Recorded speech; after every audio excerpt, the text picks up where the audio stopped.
Bem-vindos à segunda videoaula da disciplina de Gestão Tributária. Hoje vamos entender como se dá a relação entre indivíduo e Estado. Além disso, vamos dar início ao estudo de planejamento tributário, além de aprendermos as diferenças entre os conceitos da elisão, elusão e evasão fiscal. Como vimos na aula anterior, o pagamento de tributos representa a forma como a sociedade transfere recursos financeiros para o Estado. Assim, nós, contribuintes, somos os financiadores do Estado, que aplica esse dinheiro para a manutenção da máquina estatal.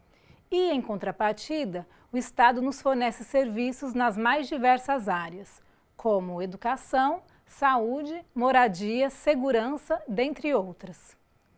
O que fazemos, então, é o que chamamos de prestação pecuniária, que é compulsória, ou seja, exigida pelo Estado.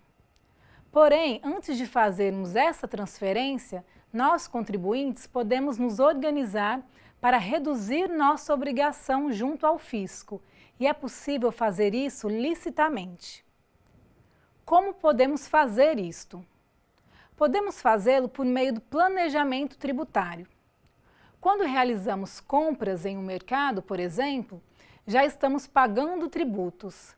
No caso, seria o Imposto sobre Circulação de Mercadorias e Serviços, o ICMS. Não existe outra forma do Estado se sustentar que não por meio da arrecadação de recursos junto aos contribuintes. O contribuinte tem por garantia constitucional o direito de organizar livremente seus negócios.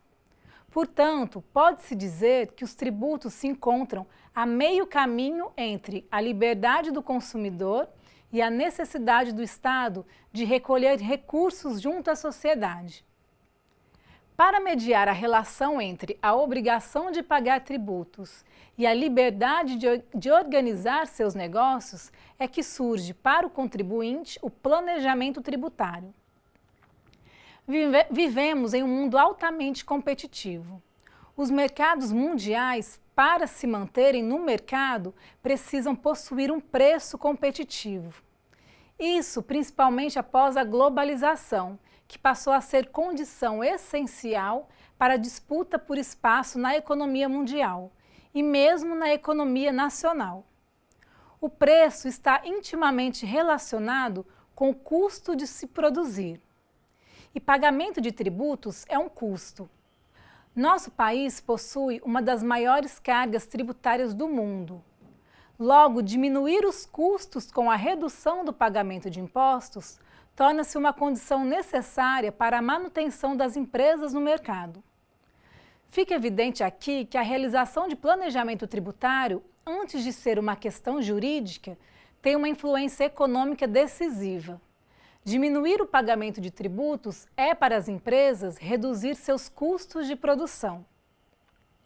Uma vez que há essa possibilidade de reduzir o pagamento de impostos, desde que baseados em práticas legítimas e válidas, e sob o ponto de vista do ordenamento jurídico legal, as empresas procurem estruturar ações e planos voltados para a economia de tributos, procurando o emprego de estruturas e formas jurídicas adequadas para o desempenho de suas atividades industriais ou comerciais e de prestação de serviço.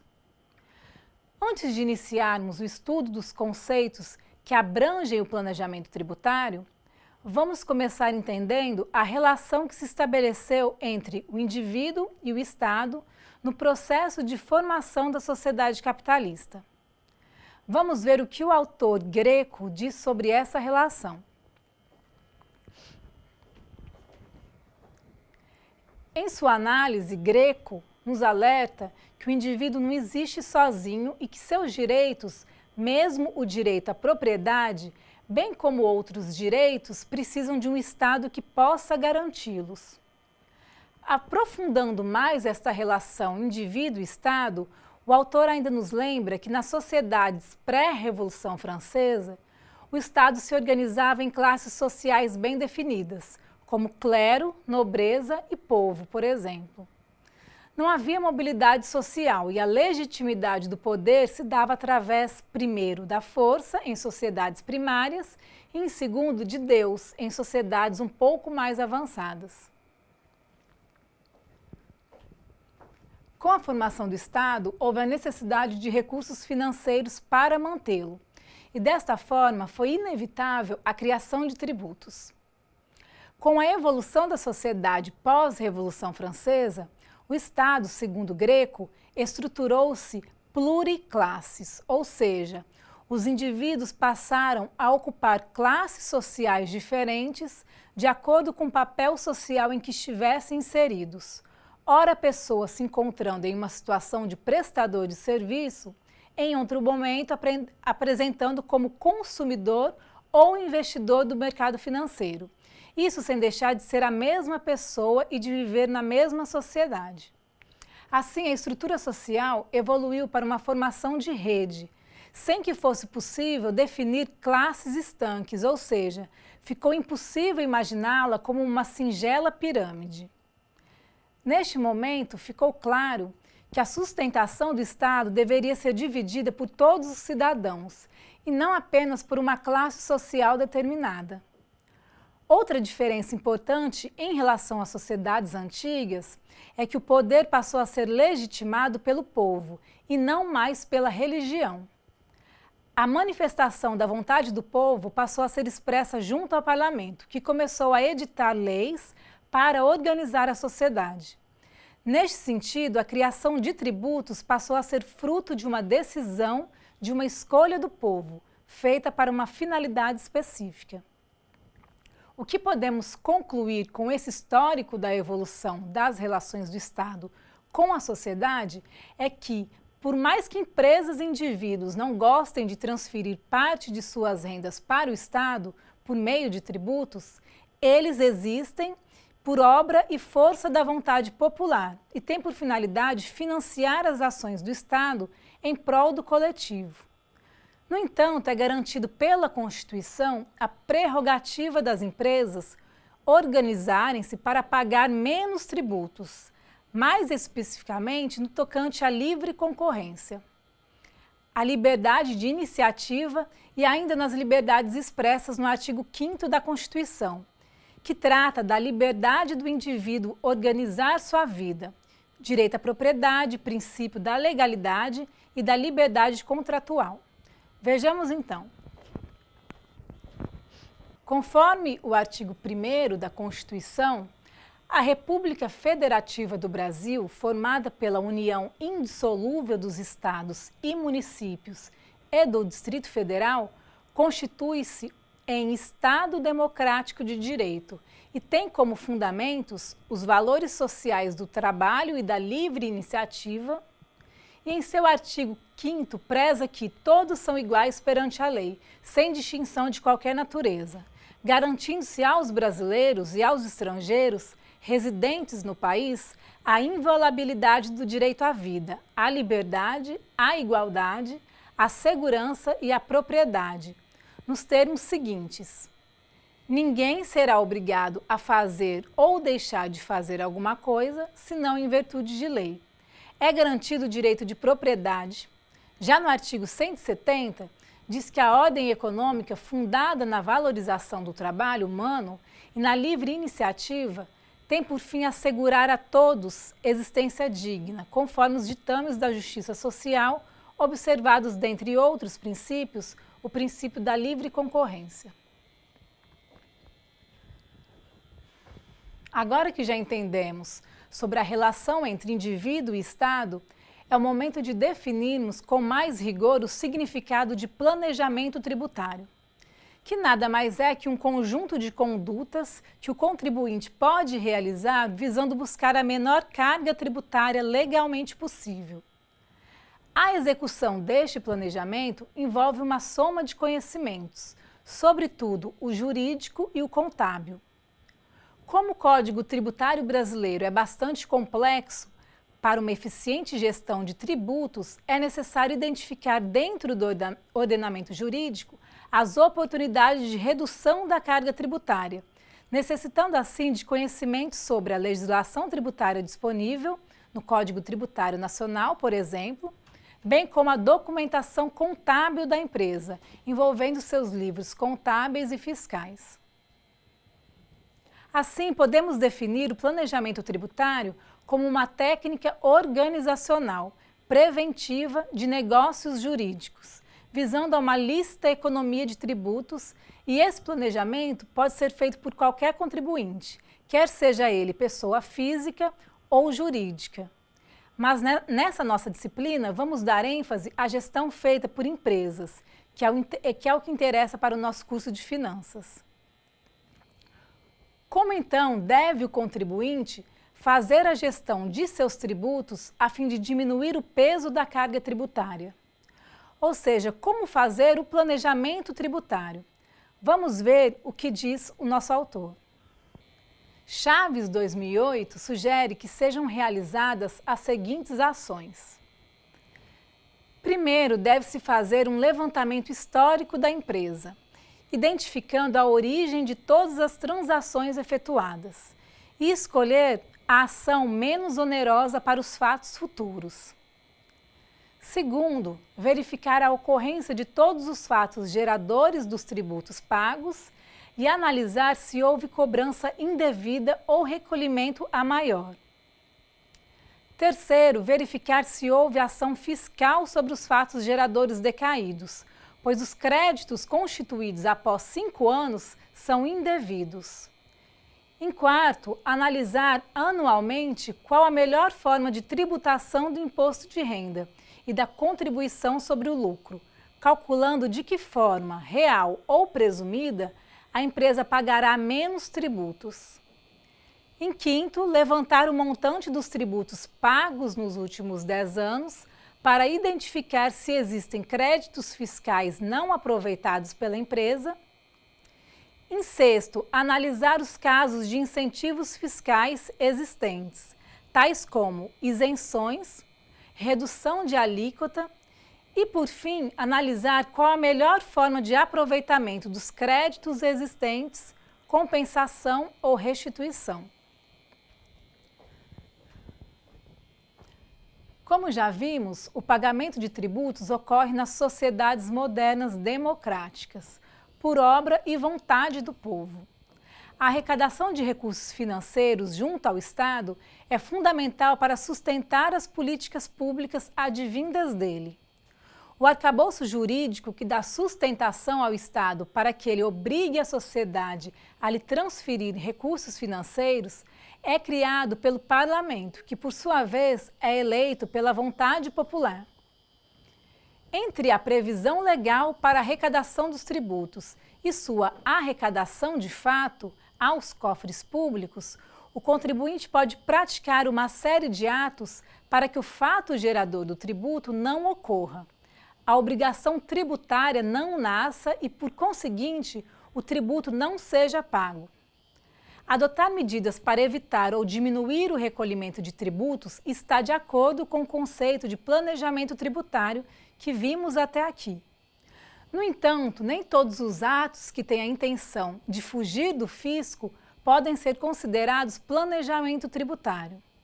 Para isso, vamos iniciar apresentando as diferenças entre os conceitos de planejamento tributário, elisão, elusão e evasão fiscal, que são figuras jurídicas que podem ter o mesmo objetivo, mas que se utilizam de outros caminhos para atingir seus intuitos. De início, que não há um consenso doutrinário acerca da definição dessas figuras.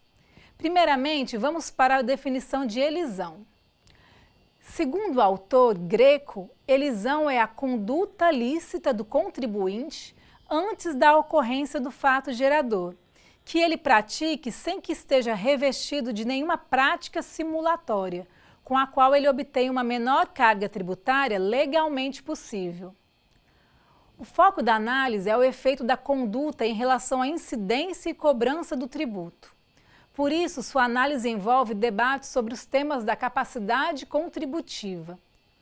O autor também apresenta uma diferenciação entre o conceito de elisão e de planejamento tributário, dizendo que há diferenciação sutil entre planejamento tributário e elisão fiscal.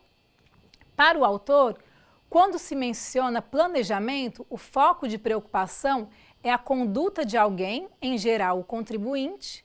Por isso, a análise desta figura dá maior relevo para as qualidades de que se reveste tal conduta, bem como para os elementos como a liberdade contratual e a licitude da conduta. No entanto, autores como Lukács tratam as duas figuras como sinônimos. Como podemos observar, a elisão fiscal é a ação lícita do contribuinte efetuada anteriormente ao fato gerador, a fim de buscar menor carga tributária, que é o mesmo comportamento quando se realiza um planejamento tributário com a mesma finalidade e utilizando de ferramentas lícitas. Logo, elisão significa eliminação, ou seja, a tentativa de eliminar ou diminuir a carga tributária a ser paga pelo contribuinte. Agora vamos falar do conceito de evasão, que significa ato de evadir-se, fuga. Aqui a diferença se estabelece em um ponto fundamental da conceituação de elisão. A evasão envolve ato ou ação ilícita.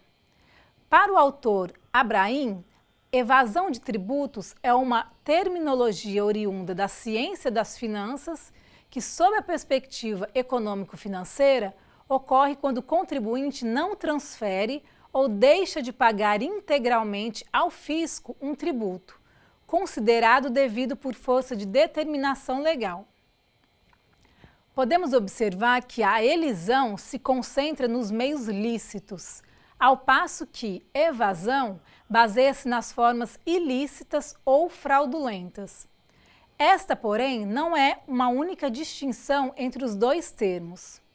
Alguns tributaristas apontam a diferenciação temporal como ponto principal de divergência entre esses dois conceitos.